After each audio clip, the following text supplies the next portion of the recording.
Hey guys, I'm back. Did you miss me? Don't lie. I know it's been a while since the last Horseshoe review. I was going to review every episode of Season 4 in order, but some of them took me a bit longer than others, and it all just piled up, and I got behind, and it became very hard to keep up with. But this week's episode was so good that I thought that I would just fast forward back to the present and review an episode while it's still new and fresh and topical and being talked about, and actually on time for once. So, without further ado, here's my review of Maud Pie. It's already been 2 weeks, hasn't it? I'm late again! God damn it!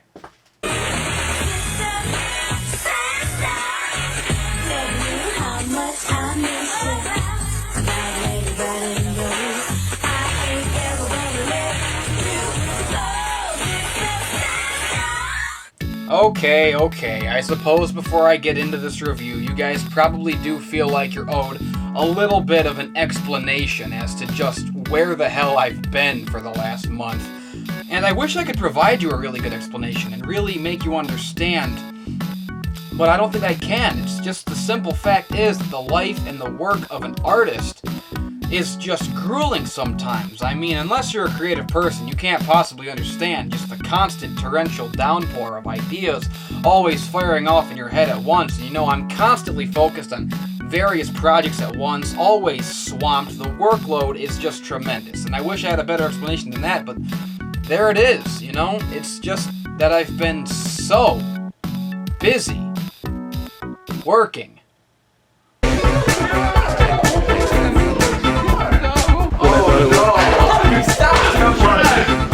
Let's raise her up. Hey guys, stop! Hey, Bambi the Beautiful! Gets to go for the first time! Ash and Pikachu. I'm fucking magic light. You see my shorts? Guys, I found my dad's gun. I would put a hold off waving the gun around until after the top sleeve. No! I don't care.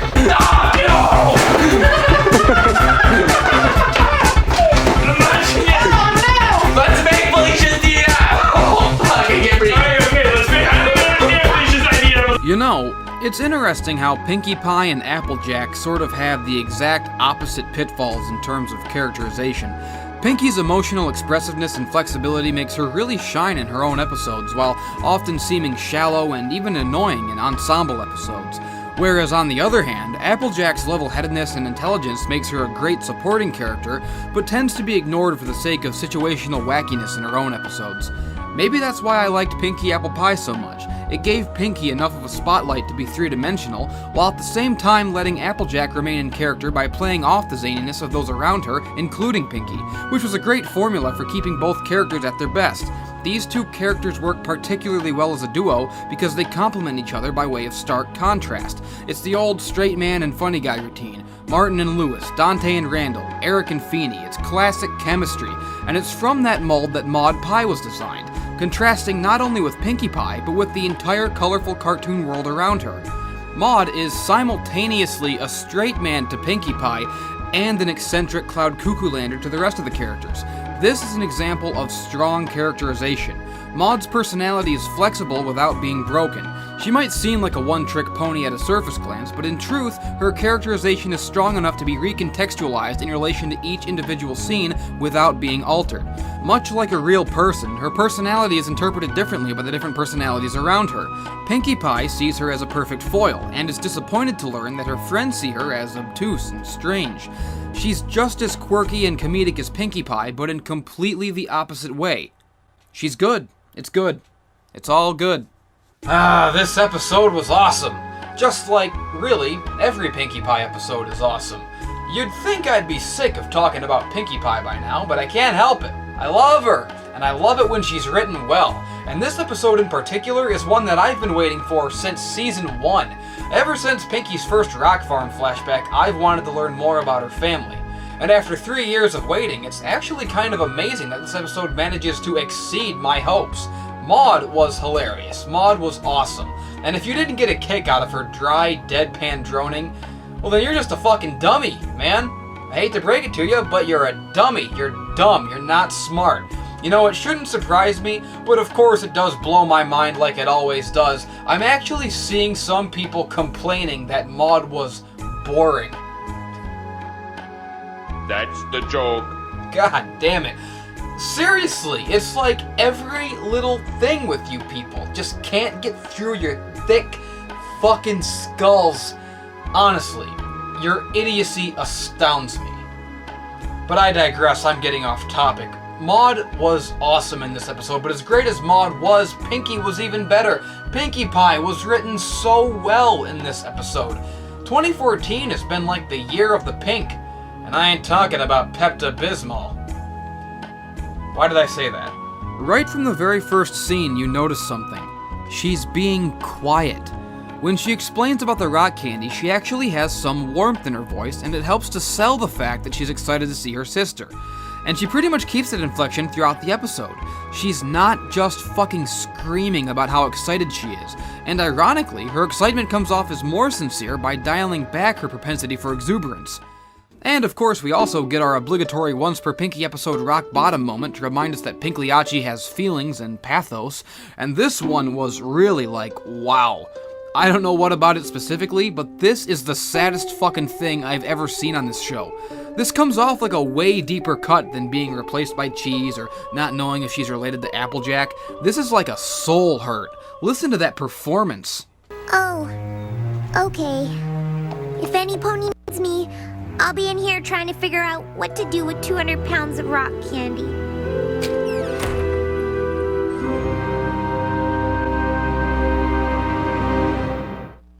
My favorite scene in the episode is this scene here on the train.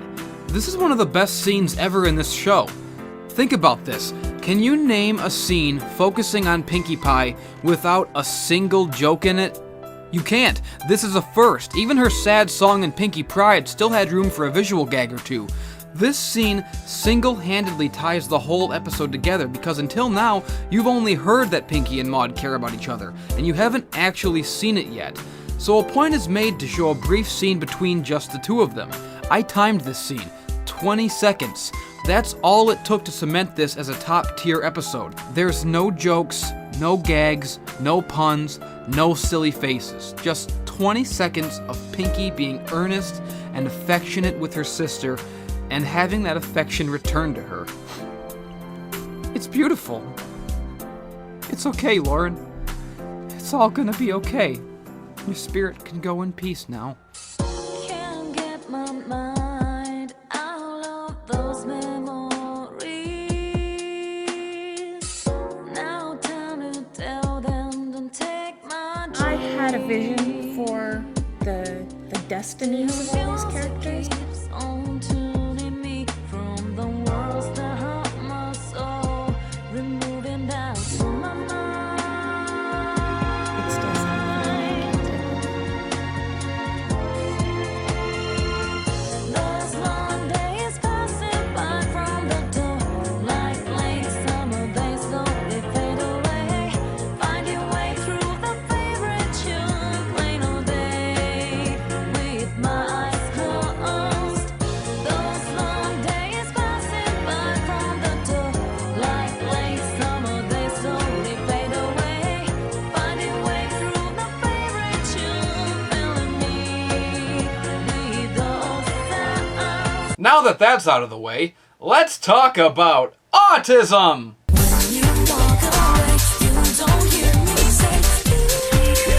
Maude Pie is autistic. Like, blatantly autistic. I would even go so far as to say purposely so. She is a textbook example of a high-functioning Aspie, to put it in scientific terms. Now, I want you to understand something before I go any further and before you get your panties in a twist. When I use that word, autism, I am not just using it because I think it's hilarious, even though it is, but I do know what it means, okay? And if you stick around and pay attention, you'll find that in this case I am using the word correctly. I am not one of those fucking retarded, maladjusted, bitter little virgins on 4chan just tossing the word around to sound cool and to describe anything I don't like. I'm not even using the word as a negative in this case. So before you thumb this video down and write me off and go run and tell all your little chat room friends and all your little message board friends how mean and offensive and insensitive drowning in horseshoes is, why don't you prick up your stupid little fucking ears for a change and actually listen to what I'm saying before jumping the gun and passing judgment? Who am I kidding? You've already done it, haven't you? You've already X'd out of this video, left an illiterate comment, and gone to blog about it on your Tumblr, for God's sakes. Nobody's even watching at this point. Nobody ever watches this far. I can literally say whatever I want, and it doesn't matter because nobody ever fucking listens to me anyways. Watch this. I'm in favor of slut-shaming. Hitler was right about some things, and the mysterious ne'er-do-well is underrated. Now, there are so many identified traits and personality quirks that are currently labeled as part of the autism spectrum that, in my opinion, it's only when a person shows more than a few of those traits that it becomes anything worth identifying. A few traits of autism, as the psychological community currently defines it, are: doesn't initiate social situations. We're ever so glad to meet you. We're just gonna have the best time. Difficulty with or disregard for the rules of conversation. Whoa! How'd you do that?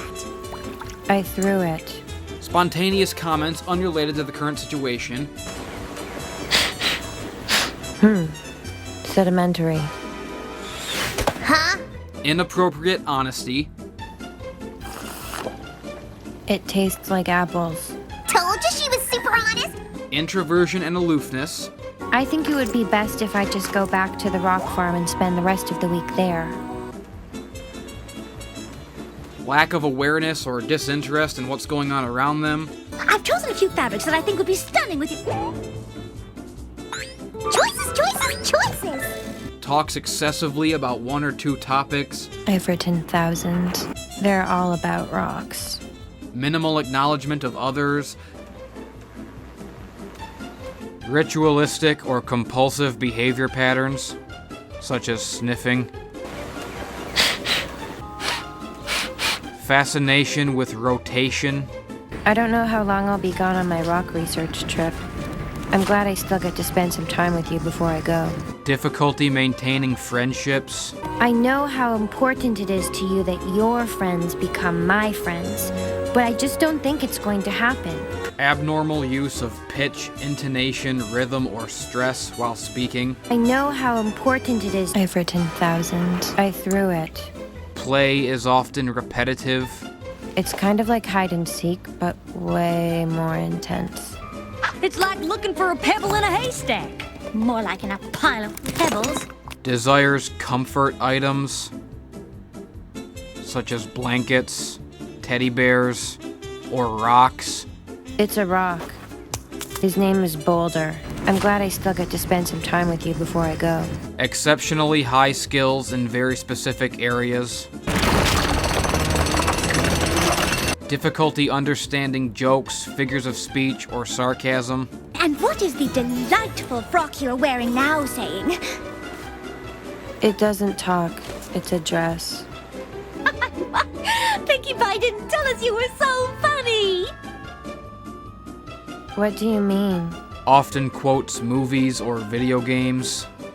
We did it, Adrian. Can't be bought, bullied, reasoned, or negotiated with. Kept you waiting, huh? Let it go! Let it go! Hey, how did those get in there? Remind me to fire my editor.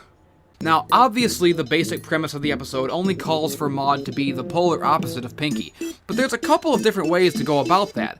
They could have just made Maud unfriendly, or grumpy, or gloomy.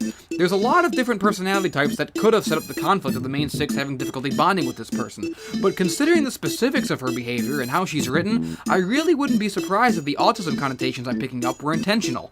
Now, you can cry foul all you want and say that I'm just being mean or whatever, but the simple fact is that all these traits of autism I've pointed out don't just apply to Maud. They also apply to a very large percentage of the Brony fandom. In fact, I would even go so far as to say the majority of the fandom find themselves on varying degrees of the autism spectrum, and I'm sure more than a few of you watching this most likely can find yourselves relating to one of these traits, especially this one. And before anyone points this out, yes, yes, the irony is not lost on me that I'm lecturing you all about autism through a brightly colored Pegasus OC. But the bottom line is this: the Brony fandom is, by and large, autistic. And don't shoot the messenger, because that's not me trying to hurt your feelings. It's not me trying to be edgy or cool or fit in with those 4chan mutants. Please, they're the biggest autists of them all. I am simply stating what I've seen firsthand in the years that I have been involved with this whole scene. Most bronies are spurgies. And I have a couple of theories as to why. First of all, the show's bright and colorful, and that's bound to attract people with childlike mentalities, but I'm not just talking about the really severe cases of autism. Remember, it's a spectrum. I'm also talking about normal nerd levels of autism. The high-functioning, but still kind of weird and annoying variety. When this show first started taking off, the fandom was growing extremely fast, and at first seemed to be based on positivity and a very unique and special blend of irony and sincerity. So it's easy to see why the whole thing might have seemed like a big, happy, open-armed online family. An exciting new place of like-minded people where someone who was having trouble fitting in with the rest of society could come to feel at home and belong. So it wasn't really the show so much as the fandom itself that began to attract people who were, how do I put this nicely, the dregs of society? People with varying degrees of social maladjustment or inability to act right. Lonely, empty weirdos with no one to love and nowhere to go. And unfortunately, a lot of these people, instead of using the show as a tool, began using the fandom as a crutch. And that, in a nutshell, is my problem with the brony community in general, and why a lot of you, frankly, annoy the fucking piss out of me. But the fact is, autistic or not, at least half of this show's demographic is in the 18 to 35 range at this point, and it's gotten to a point where the show itself can no longer ignore that. We see a lot more adult jokes in the newer episodes, and it seems like not an episode goes by without some kind of subtle reference to the fans. You can call it pandering if you want, but it's not really a bad thing. It's just a way the show is evolving, and it's pretty cool to think that the fan base, however horrible they may be, has directly influenced that. In some ways, it's even made the show better. The morals, for example, are a bit more complex and more interesting now. It seems like everybody hated the Breezy's episode. Personally, I thought it was okay, nothing special, but it's rare that I dislike an episode. In any case, one thing I don't think anyone can deny is that the moral of that episode is particularly mature, in the sense that it's a moral that's actually more likely to apply to adults than any kids watching. The whole idea of having someone in your life that you're too kind to and need to set free, that's an adult problem, not something that little kids generally deal with at all. So it's obvious that we've reached a point where the writers are fully embracing the show's older audience and are even writing the scripts to reflect that. And so we come to Maud, that glorious gray Asperger angel, a character blatantly designed to share personality quirks relatable to some of the more troubled members of the audience. It's actually rather commendable. Even though nowadays we're told to recognize it as autism, these kinds of personality quirks are and always have been pretty common, and people have always had trouble being patient with nerdy, spurgy kids who share those personality quirks. Lord knows I don't have any fucking patience dealing with nerds. In fact, one of the very strange ironies of my current situation that I often have trouble dealing with is the fact that the kind of kids I used to beat up in high school now comprise the majority of my fan base. And believe it or not, there is some small part of me buried deep inside that kind of, at least a little bit, enjoys having fans. I mean, that's why I keep my Skype address out there for you all to see. That's why I try to respond to your comments and inquiries whenever I can, even though I often regret it. And I hope that shines through. I hope that's apparent. I really do try. So when I see Twilight and friends desperately trying to make a connection with a character they just don't understand and failing miserably at it, getting frustrated and wanting to throw in the towel, believe me, I can relate. At first glance, the moral of this episode might seem to be just some vague thing about the bonds of family or whatever, but if you look closer, there's a much more subtle moral throughout the narrative, and that is the virtue of patience.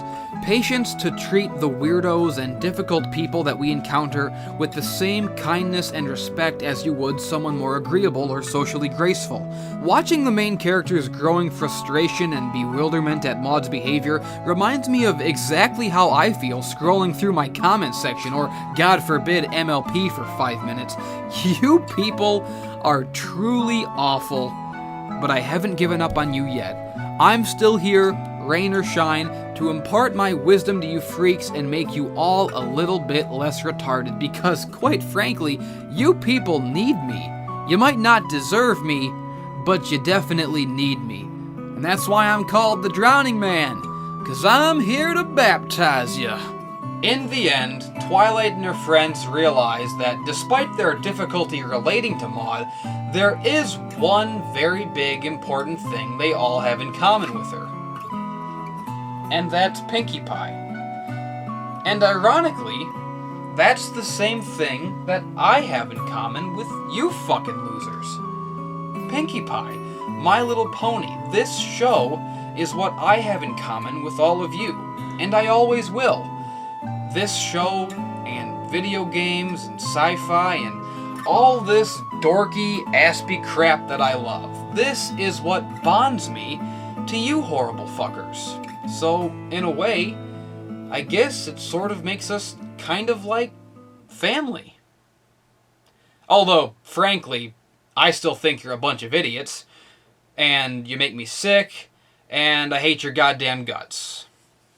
So, I guess I didn't learn anything. Huh.